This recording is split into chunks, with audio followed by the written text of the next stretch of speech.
last couple of years, bunch of things have happened. So we are in September 2018. September 2016 will make it a couple of years. So in January 2016, I went to the police to report covert harassment and at a police station in Los Angeles.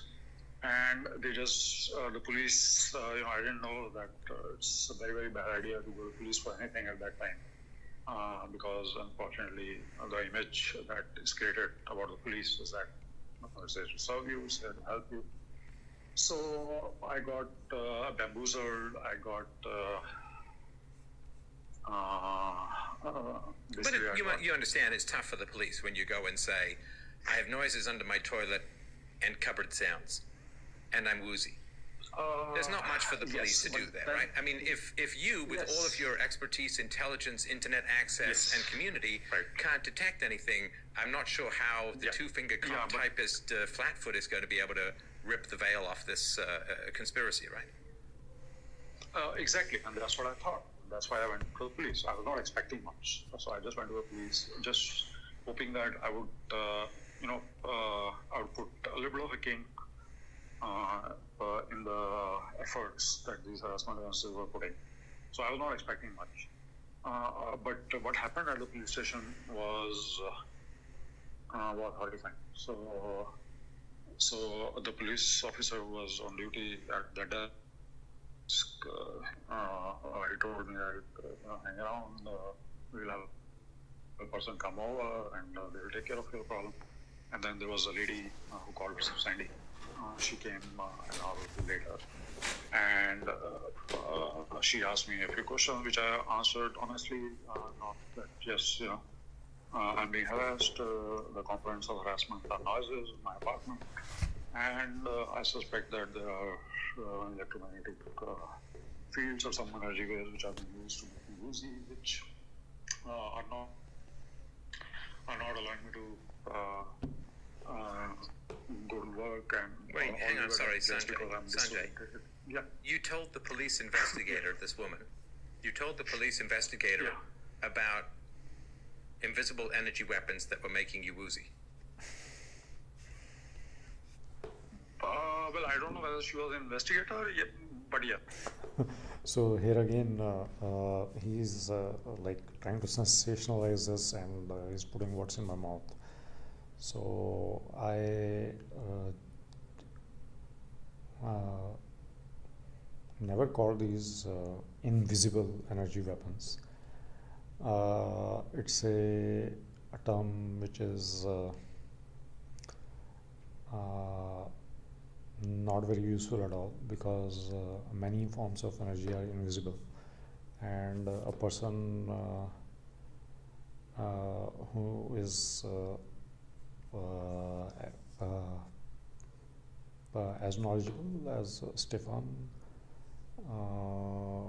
it's strange, and I was feeling strange while this conversation was going on.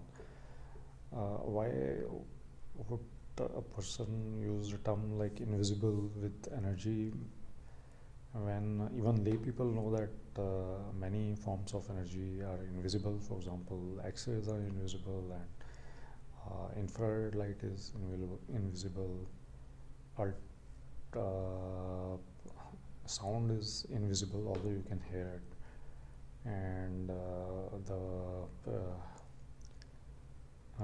frequencies that we use on our cell phone and on Wi-Fi networks are invisible. So is it possible that a person like Stefan has never really thought about what these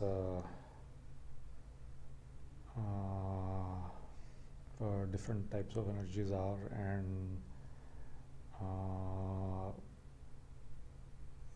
calling them invisible, which they are, but using them in conjunction with the term weapons, invisible weapons. So that has a little bit of mocking tone in it, and a little bit of sensationalizing, and for from a layperson, yes, it will be perfectly understandable if their first reaction to this kind of thing would be invisible and energy and weapons. But for a person like Stefan, who's been doing this philosophizing for more than 13 years now, I think, and is so passionate about the world around us and what happens in our world. It's a little bit out of character for him to be more interested in sensationalizing it rather than in trying to make sense of it. And he can claim that by sensationalizing it, he's trying to make sense of it.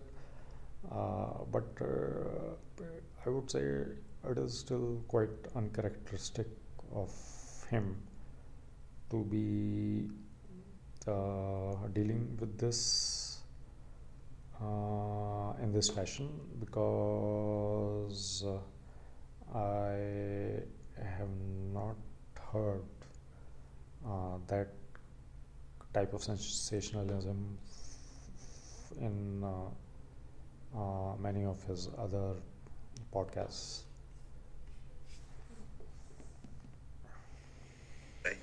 Yeah. You told the police investigator, this woman, you told the police investigator about invisible energy weapons that were making you woozy. Well, I don't know whether she was an investigator, but yes. Okay, that's not the important part.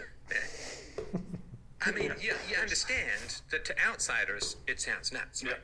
You understand that?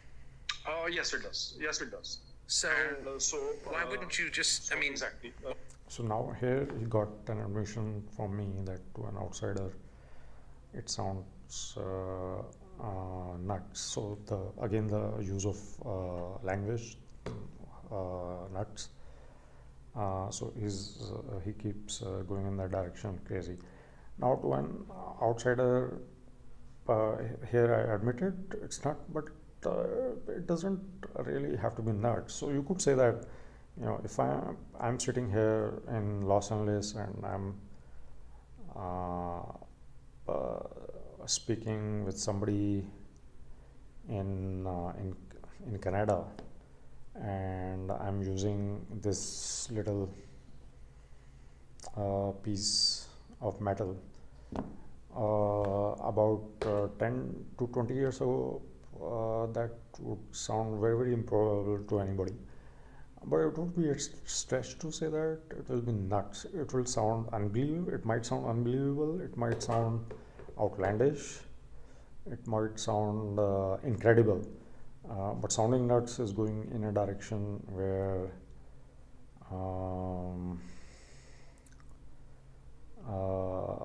basically it seems like now Stefan has latched onto this nuttiness or craziness of it, and everything that he is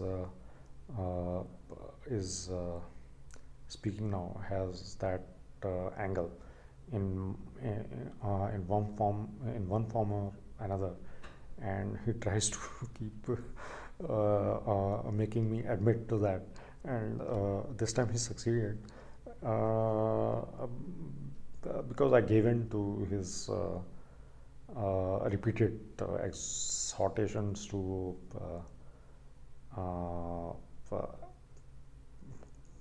say yes to what he was claiming. And he's a persuasive person, not by argument. He didn't use any argument here, but by his tone or by the force which he puts behind it. So he's an articulate person, obviously. So he should probably be writing a book on how to use the force in your voice to make people agree to you, rather than writing a book about how to make people agree with you with arguments, because he's not using any of that argument thing when about which he writes, and he's so passionate about his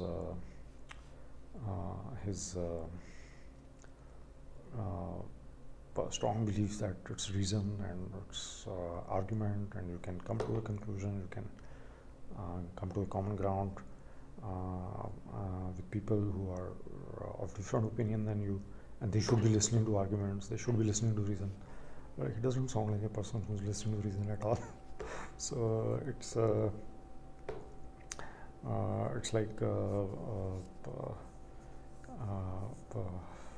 as I say, he's not somebody who is eating his own dog food. So this makes it apparent that he uses reason and argument when he believes that it will meet his purpose, and it will enable him to score the point he's scoring. But when reason and argument would not do that, then he's pretty quick to shove the reason and argument away and use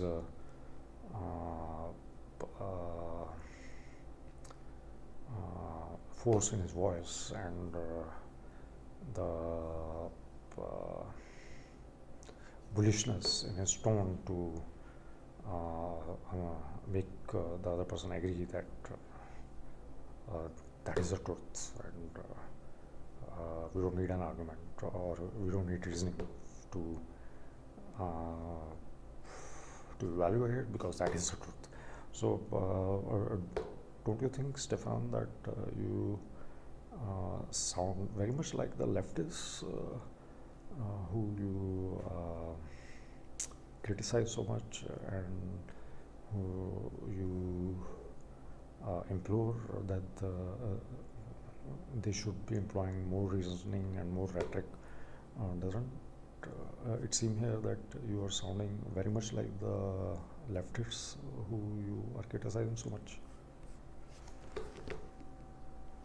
It's the moment you start talking about energy weapons, what does the police person do, right?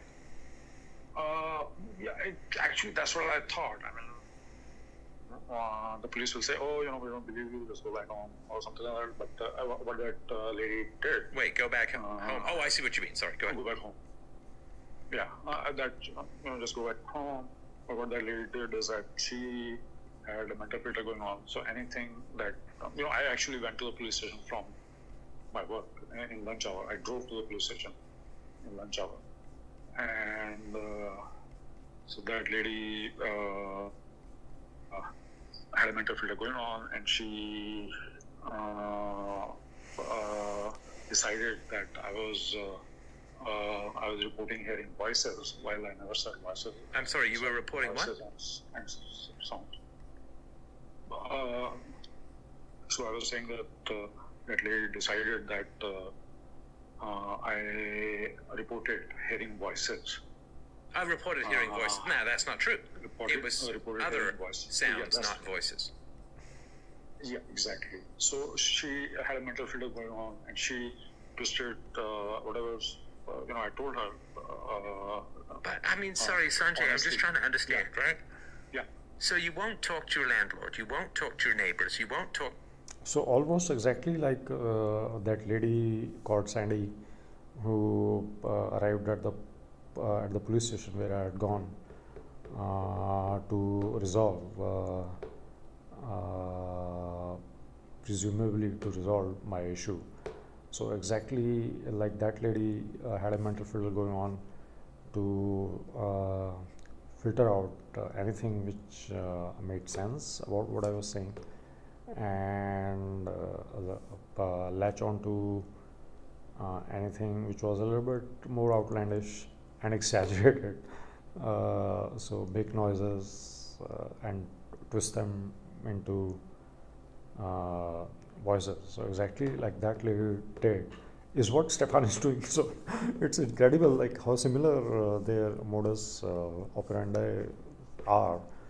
And strangely enough, Stefan's major complaint against the leftist is that anything you say to them, anything you point out to the leftists, point out the fallacies in their uh, assertions or claims, point out how what they are doing is unfair or unjust. The leftists always twist what Stefan tells them, or other people who are criticizing the leftists tell the leftists, and they use that thing against the person who's doing the criticism. So, and exactly the same thing is what Stefan is doing, and exactly the same thing is what that lady, maybe a police officer, maybe some other type of person, I don't really know, who came to that police station. Her name was Sandy. So both of them are doing exactly the same thing. So when I wrote my declaration in court after a few months after that incident at the police station, I wrote that that lady Sandy, her action to confine me to a psychiatric facility was premeditated, and uncannily enough, it seems like what Stefan is driving towards, and that will happen in another half an hour or 45 minutes, is also premeditated, and everything that he's saying, every direction in which he takes the conversation is moving in the direction where he can conclude the same thing that lady Sandy had did in January 2016. So that's uncanny that there are so many similarities. Now that lady Sandy, I can understand. She works in a police department, maybe in their unit, which maybe mental evaluation unit or something like that, which deals with cases like this, and deals with cases which involve the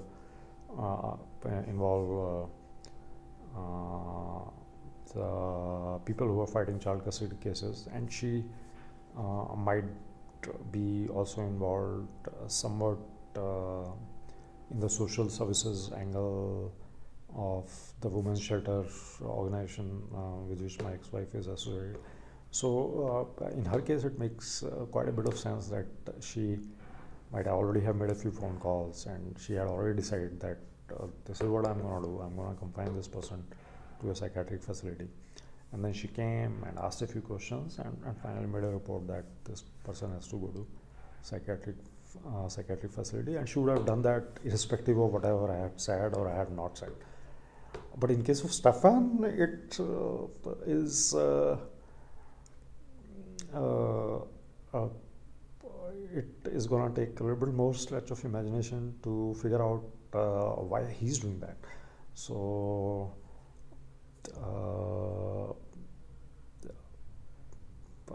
so is there something, Stefan, that you have already decided even before the conversation has started? Because every time you go against the very basic tenets of philosophy that you claim to espouse all the time, and I have heard you espouse, and you violate all those tenets, or many of them at least, during this 2.5 hour conversation repeatedly. And why would you do that? Why are you doing that again and again? So is there something that is going on which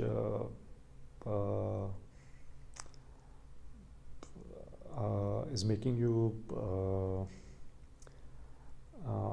be so much out of character?